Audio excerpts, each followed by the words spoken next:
To me, July 1st has always been a day to celebrate all that's great about this country.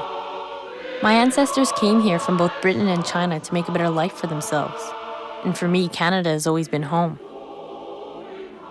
But not all my family was welcomed here.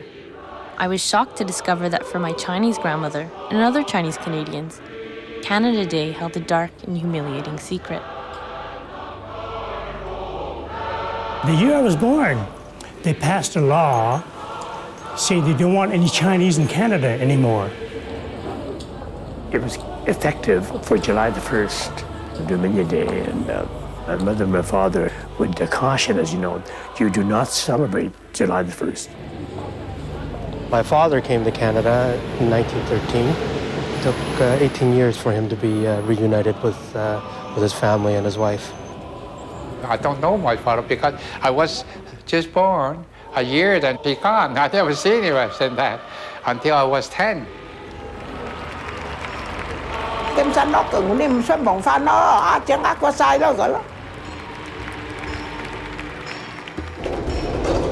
I wanted to learn more about this version of Canadian history that was left out of my school books. So I set out on a cross-country journey to uncover the stories of those who lived through the dark years.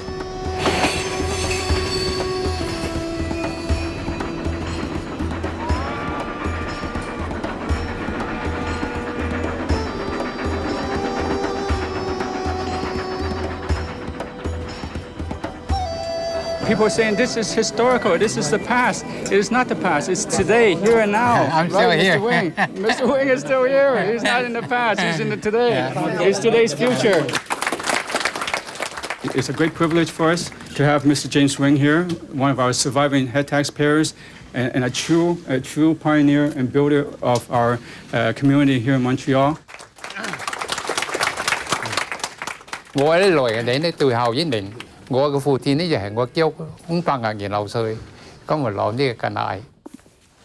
That's a tax certificate. When you pay that $500, then they give you this certificate with your picture on. So that's my only right to come to Canada. Even a child would have to pay $500? Everybody. Yeah, was young then. How old were you, when you came to Canada? About 9 or 10, very small. That's about how old. My father came to Canada, wash dishes. While washing, he learned to be a cook. Later on, with friends, he operated restaurant himself. And then naturally, when he operated restaurant himself, he saved enough money, brought me over here, but he paid from the saving the $500. Quay cái lót của ngay nghìn hào xôi, ấy và ngàn tao sáng này nghìn hào xôi ấy nhìn xin đàn công và ngàn đàn con bái liếng cả đâu. Rồi xí play nền cho và nền ngàn. Somehow the families got together, a village would get together and amalgamate enough money, and the ones that are over here would help them over there.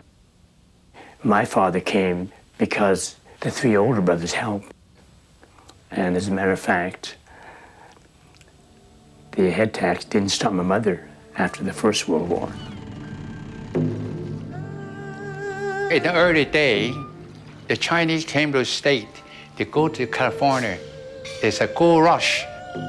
That time China was so poor, no industry, only farmers.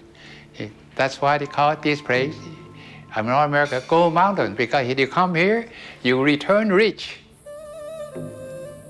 Well, after the gold rush, Chinese came to Canada. They were railroad builder. The government have no objection.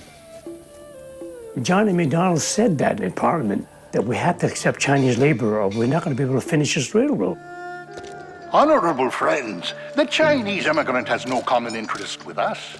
And while he gives us his labor, he's paid for it.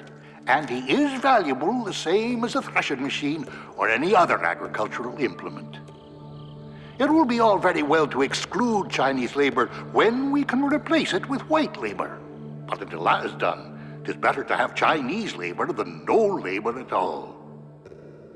Many lives were lost. Many Chinese labor lost their lives in the course of building because they have to blast, using dynamite to blast through the Rockies to open up the channels. And when that railway was eventually completed, that paved the way for Confederation. For had it not been for the Chinese laborers, I don't know whether BC would have become a part of Canada. After the railway was completed, then they don't want the Chinese laborers. They want them to go home, and they don't want any more Chinese immigration coming to Canada. There is probability of a grave injury being caused to the working classes by the large influx of laborers Not from only are they China. monopolizing the laundry business and the growing of vegetables in British Columbia, but they are driving skilled miners out of employment. The white society, they got alarmed. They said, hey, wow, they breed like flies and more are coming. Wow, pretty soon this is no longer going to be white man's country. At first, they put up a head tax. They thought that would be a deterrent, $50. And yet they still come. They come, and they were still pouring in. So they jack it up to $100. And that couldn't stop them. They still keep coming and coming and coming. Finally, they raised it to $500, and even $500 couldn't stop them. They paid the $500 willingly. They came within the context of the Canadian Immigration Act. The irony is that the Immigration Act, or the $500 head tax, was imposed to keep them out. To me, I think it was a terrible insult. The kids that put their heart into helping build the railroad, which was the lifeline of Canada. As F.R. Scott wrote, he wrote this in response to a poem written by Ned Pratt. Where are all the coolies in your poem, Ned? Where are the thousands of Chinese that swung their pickaxes with bare hands at 40 below? From that first to the millionth spike they drove, to that dressed-up act of Donald Smith. Who has sung their story? Did they fare well in the country that they helped unite? Did they get one of the 25 million CPR shares? Is all that Canada has to say to them is what's written in the Chinese Immigration Act? I bought a boat in Hong Kong. It took a month to get to Victoria. When we get off the ship, they send you into a house and they lock you up there. Not only me, I mean, when I say me, it means some other Chinese boys too, you know. There's no girls, of course, only boys. Chinese boys like me. 我來歐嘅移民局嗰啲要入嘅函至多。They keep you there, you don't know how long. Depends how much money you pay. 外軍哋係要幾個錢俾人㗎，嗰啲佢哋黨都放得出嚟。I think my father paid $50 or something. So I was kept in there 2 weeks. I know some people kept there for a month. I came to Gold Mountain because I am poor. To my surprise, I was kept in a prison cell. I can see neither the world outside nor my dear parents. When I think of them, tears begin to stream down. To whom can I confide my mournful sorrow but to etch in a few lines on this wall?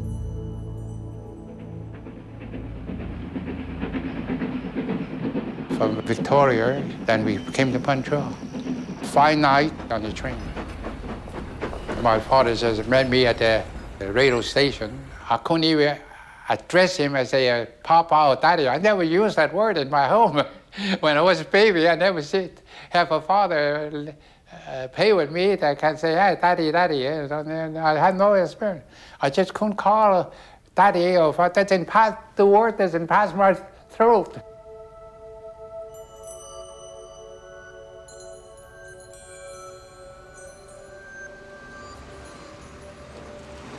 For the last couple of years, I've been carrying around a copy of a head tax certificate.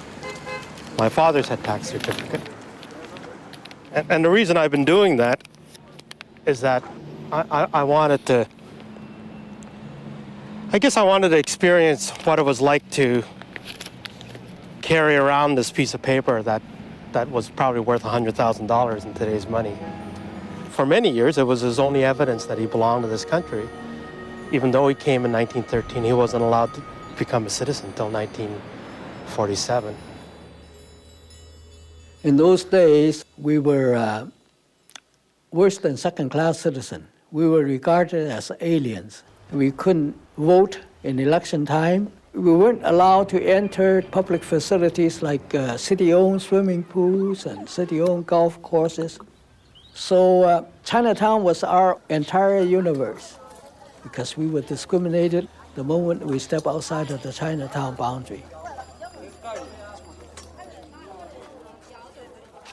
佢哋落反見你，都就話過，唉，名嘅背景嘅人就啲個，嗰啲好其實唔係，係唔係基本。Everywhere is discrimination. Every day is discrimination. We never mix. They never like to be your friend.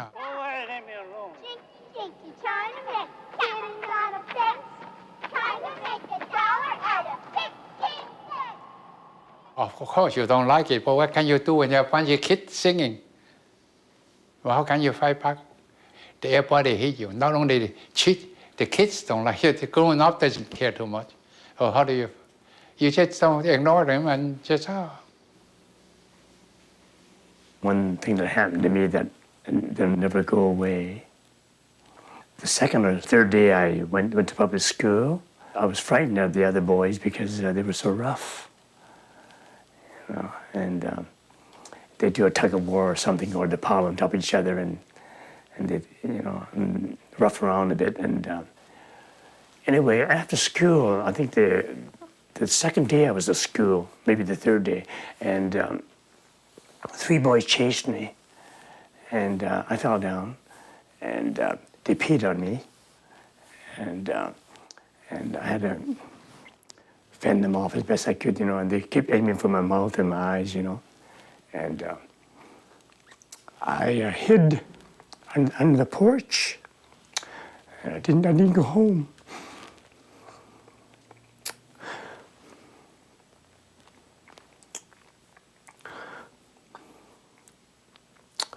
You would think that after all these years I can talk about it. But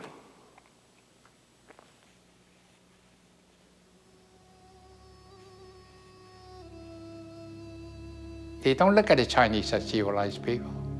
That's not the kind of immigrant that Canada was. There are a lot of European people, Polish people came to Canada. But the government want them because they want to open up the prairie. Government welcome them. They say, you come in Canada, in the prairie, I give you a piece of land free, you farm. The story of how my family came to Canada differs depending on who's telling it. I learned that my mother's British ancestors were given Dominion land for free, at the same time as my father's Chinese family was charged the $500 head tax. By 1923, the Canadian government had collected over $23 million in head tax from 81,000 Chinese. It was almost enough to pay for the $25 million Canadian Pacific Railway that the Chinese had helped to build. Yet the head tax is just a small part of this story. On July 1st, 1923, it would be replaced by legislation making the Chinese the first and only people to be excluded from Canada because of race. This exclusion would last for 24 years, immeasurably more than the price of the head tax. It would cost Chinese Canadians their families. The people of British Columbia will not permit this country to be made a dumping ground of yellow, cheap labor. The Conservative Party stands for a white Canada, the protection of white labor, and the absolute exclusion of Asian. The result might well be that the birth rate will hardly keep up with the death rate. And in time, we may look to their gradual elimination and the final solution to the Chinese question in Canada. So eventually, they put the foot down and say, we got to pass an Exclusion Act. No matter how much you want to pay us, we don't want you.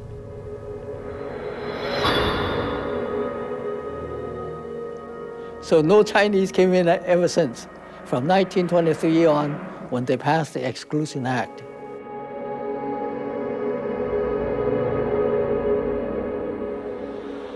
It was effective for July the 1st, Dominion Day, and we were not allowed to celebrate it. Of course, we didn't understand, you know. It took a lot of explanation before we accepted the fact that our cousins cannot join us here, and we'll never see Grandma on either side.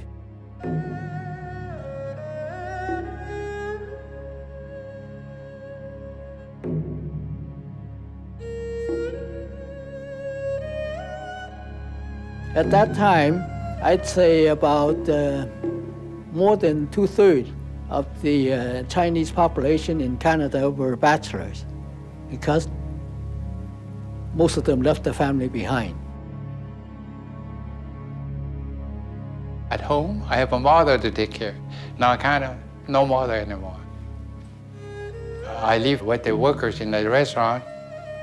The people work long hours. Why did they work long? They don't care. Why? They have no family. If they don't work, where they go? So they don't care too much. They have no home, no wife. Or they have to go back to where they sleep. That's it.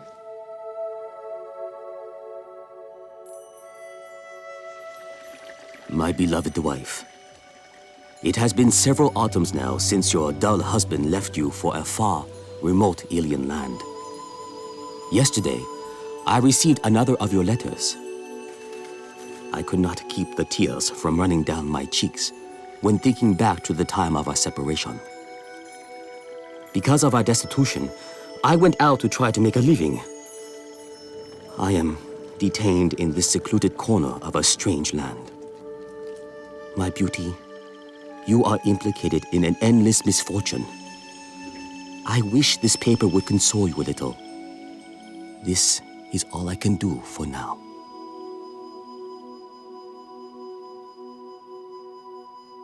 So do you want to tell Emily? Maybe you can tell Emily, how did you meet Yin Yin? How did I meet her? Yeah. I just, somebody bring her to me. I just take a look at her.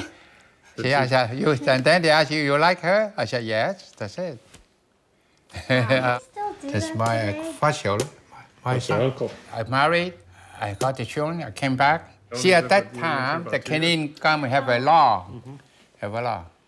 You can go to home, everybody live Canada, happy, come back within 2 years. 如果你唔翻嚟呢，佢推走你嘅的命嚟嘅權利翻過梗係。Naturally, I send money to support the family. Of course, she has to do her part. I have a field, she has to do the farming, I look up the children. For money, sorry, the only source is from me. So when did you go back to China again? When I returned, my son was in high school, and my daughter was just ready to go. Anyway, they were teenagers.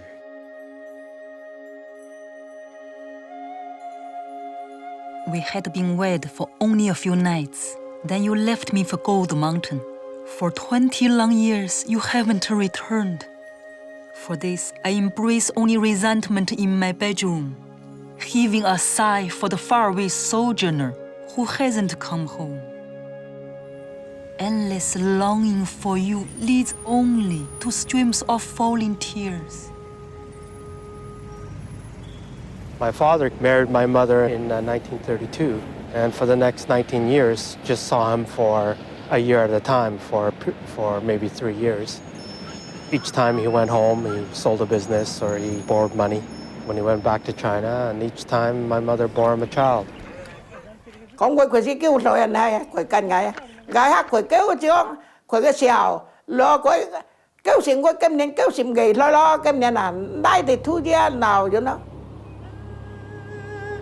She was alone raising 2 or 3 kids, trying to support her mother-in-law, and it was very difficult.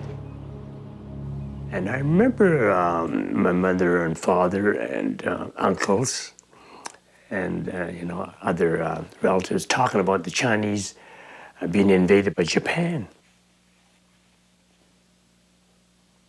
We knew that it was serious in China because we heard about the atrocities in Nanking and Beijing.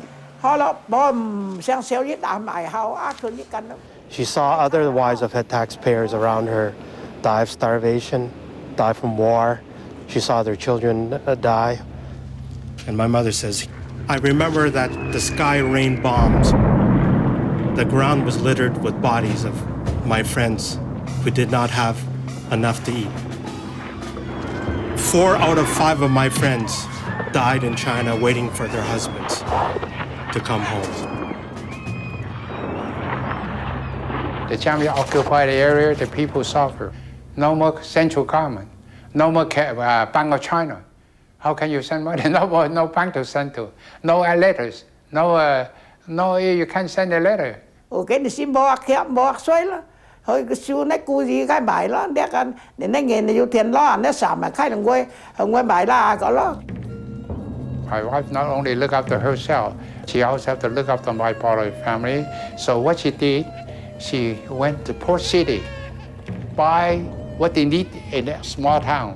She went buy the sugar and carry it back on her shoulder and sell the sugar, make a little profit to keep the family going. You này có hồi ca doan này này hay chơi càng hiền này doa kia, hay những người nam có hồi ba lần quay cái lần này mò can gái là có ba này sáng nhỏ mò vậy, quay giảm hồi ca khá kia cái bên thôi. That was the unseen impact when my father was here, unable to bring her to Canada.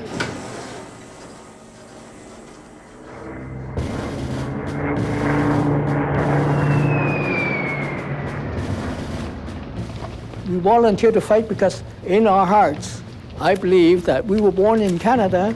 By international law, we should be Canadian citizens. If the government doesn't recognize that, maybe the way to change it would be to serve, to enlist in the army, and then go and fight to show the government our loyalty, our dedication. After we come back from the war, we would have solid credentials to demand our rights and privileges. And that's how we went to war and fought for Canada.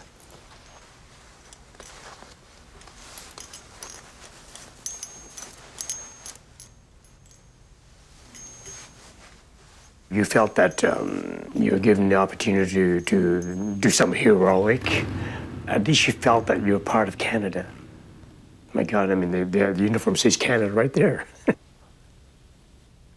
Right away, we noticed the difference. We were treated with respect and, high regard.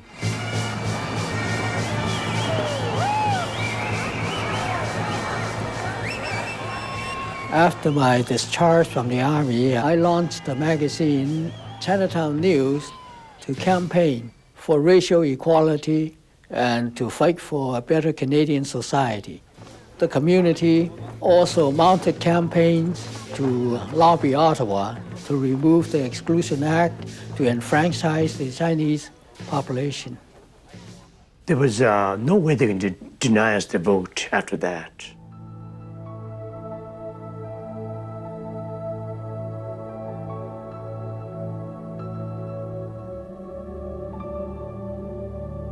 Xin lao phủ nó tôi nơi loại này từ mò mất siêu tục lao còn có ăn còn mà giờ như mình có hai tin mình để xí họ tu dục.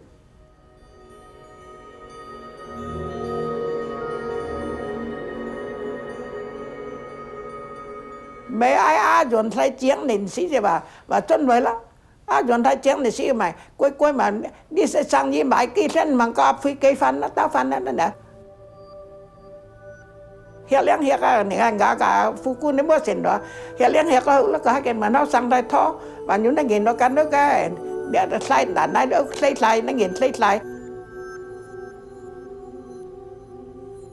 Could you imagine a wife coming over to meet her husband for the first time in 23 years? My God, that's a lifetime.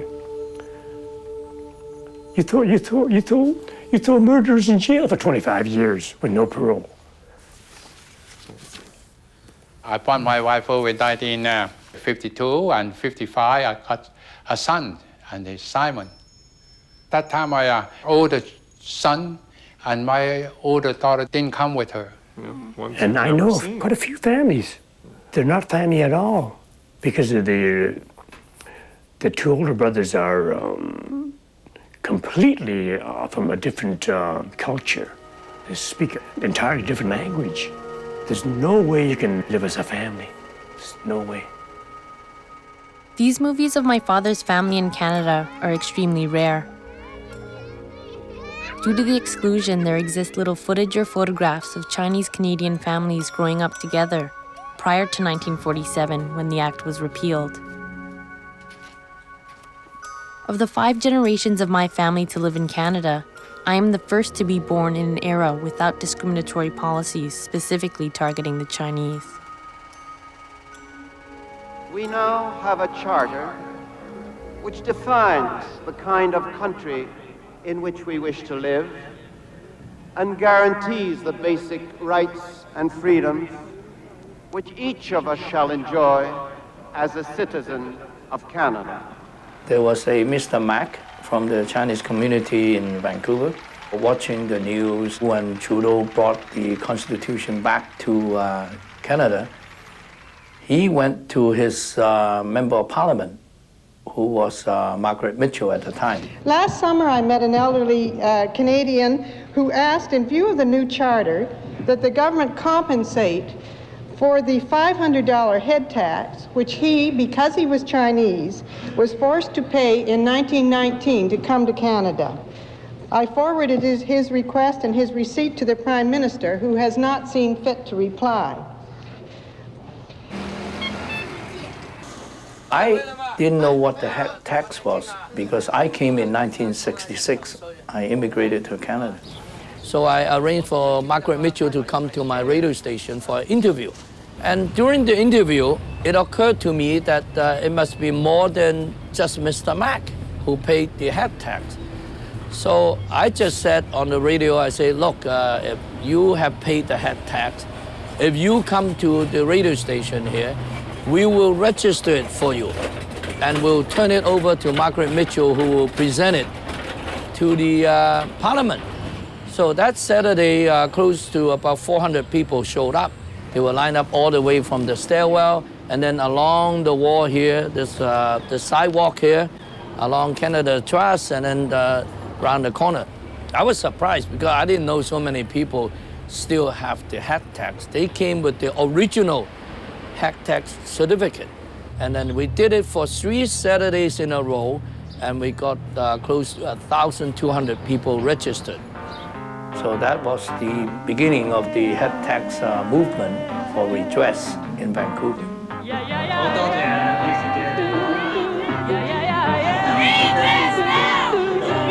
All injustice must be addressed. BC Coalition of Head Taxpayers, spouses, and descendants came across the sea this land to be free, and we made the sacrifice, and you made us pay the price. 20 million and now we demand that you give it all back. The last spike campaign. What is our dues? We want redress for the head tax blues. We want redress for the head tax blues. Mr. Speaker, as a result of the head tax, the government at the time collected approximately $23 million from about 81,000 Chinese immigrants. The present value of that today would be over $1 billion. I don't think it's asking a heck of a lot. If there's 25 million people in Canada, I'm not sure. It costs $1 each. The redress movement started by Mr. Mac, and unfortunately he's passed away now. Originally asked for individual compensation and apology, and also a promise that this type of legislation will not happen again in the future. I'm really not too keen to get the money, but it says something like a name, you know. You treat me badly, maybe apologize, or compensated in some way, we are satisfied. Not everyone is for redress. Some of them don't want to talk about it because it's a shame to raise this issue and to say, oh, I paid the head tax. To me, that's a very normal phenomenon because the Chinese community is not just one community that's homogeneous. When the government put up the head tax, the Chinese weren't forced to pay. It was an option. If they want to come to Canada, they have to pay an admission. Essentially, that's what it was. 我嗰個我為世界各國旗下嘅民族嘅呢，一樣講我哋冇乜所謂，會有嘅外啲環境，用白人都好埋嘅公平，可唔公平？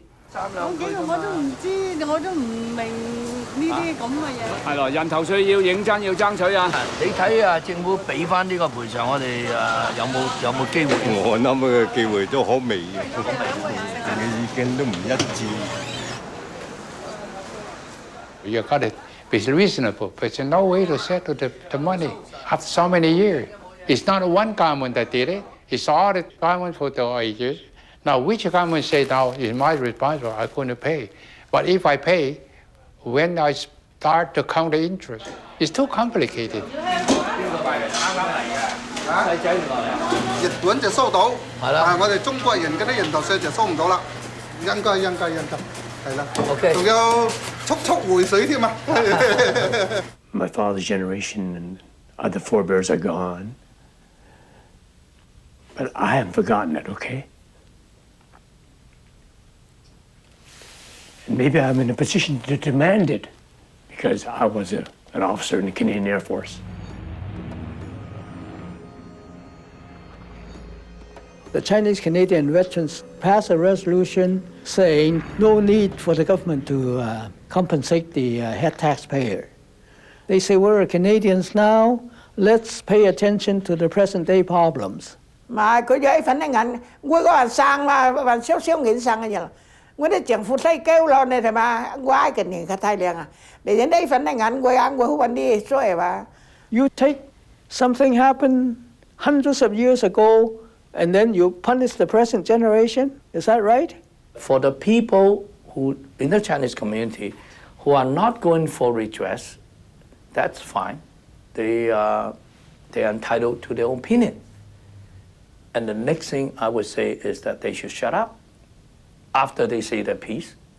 They should leave the redress to the people like us who will continue to fight for the redress. That way, the community will be of one voice, and the federal government will settle with us more expediently. The government understands the strong feelings underlying these requests. We share the desire to heal those wounds. The issue is whether the best way to do this is to attempt to address the past or to invest in the future. We believe our only choice lies in using limited government resources to create a more equitable society now and a better future for generations to come. Therefore, the government will not grant financial compensation for the requests made.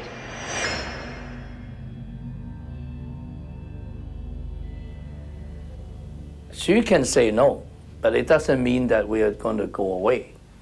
Democracy takes time, and we will not give up until we see a resolution. We always spoke about the head tax in our family. We spoke about it around the dinner table. And it was something that it was unfinished business. But in about 1999, I spoke to my mother, and I said we should take action by ourselves as a family. My mother represented the spouses, and I represented the sons and daughters of head taxpayers. To bring it out into the daylight like this is so important, and to let other Canadians see the wrong that's been done. When we finally went to the Supreme Court, they turned the case down. There was some disappointment, but clearly One of the judges said this was just a terrible piece of legislation, that it was racist, it was deplorable. But I think there was such a groundswell of support from other Canadians that we knew we were going to forge ahead.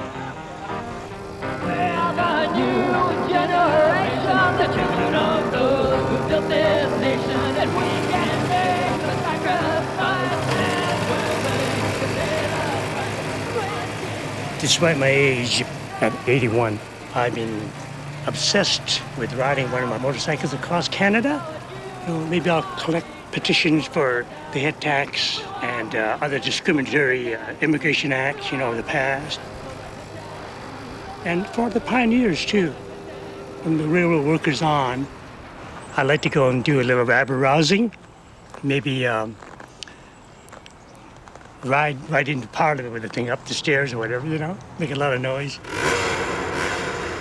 Mr. Speaker, Mr. Kwan is a constituent in East Vancouver, and he's 95 years old.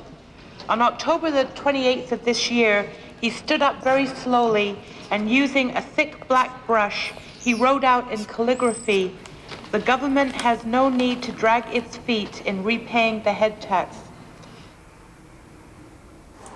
Hey, right in time, Charlie. Good morning. Good morning, nice morning. Yeah. Are you warm enough, Charlie? Yeah, well, yeah. Okay. Oh, yeah. Nice to see you. Yeah. Charlie Kwan and I connected immediately. We're very much alike. We trust each other, so I think that's very important. I've decided that I will do what I can to help Charlie present his demand. Because, my God, how many are left? So I think it's a worthwhile effort to help Charlie, and I'm committed to do that. 你話惡協都冇乜收回，你惡協頭先講話你阿姨要信用，噴啲眼，然後先講要佢信用啦嘛。 What we are asking for is nothing less than what a Canadian would ask for. We become full members of the Canadian society by having our story put right. It has been 20 years since head taxpayers first lined up outside the radio station in Vancouver. For the few that remain, the fight is not over. This was a very important event here in Montreal. I wish my father was here, but I'm glad that Mr. James Wing is here to see the Chinese community come together, be unified on this issue, and for the first time, begin to have a political voice. I'm very happy to see you all here to give us support of this head tax issue. I admire this country, but we must remember what they did to us in the past.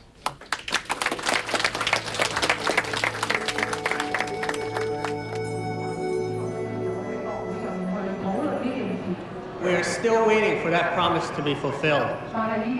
In the same school where hundreds of head taxpayers rallied for redress and have since passed away, their stories will live on with the next generation. Lo and behold, no Chinese entered Canada between 1923 until after the war, 1947. And that was the same year that they decided to give us the vote. The reason I'm speaking out is for the older generation and for the younger generation. I hear children, they could be my grandchildren, for goodness sakes, and they are in some ways. And they're talking about something that happened to their grandparents. So I said, how many more generations is this going to keep going? It's hard to say what we're learning from this. And my question is, have we learned from it?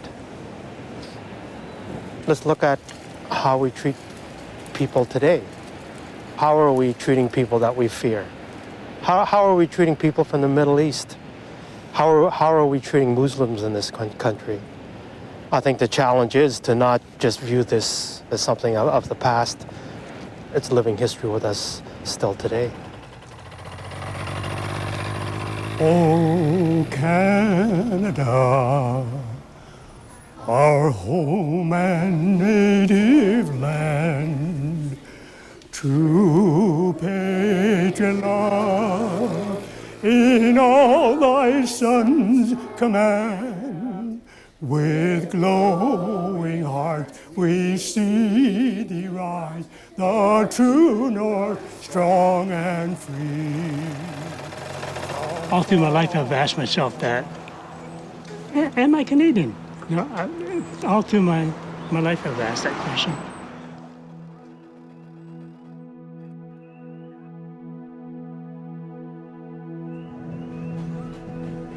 By sharing their stories with me, the survivors of the head tax and exclusion years have helped me to discover my roots in this country. I now know that with every mile of track laid and every dollar of head tax paid, I am Canadian.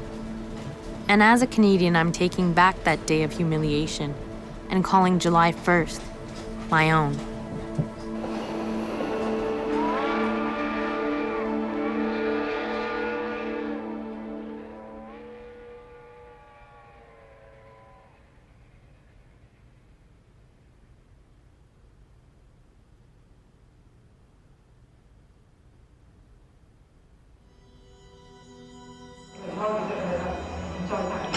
And the government knows that we will not go away.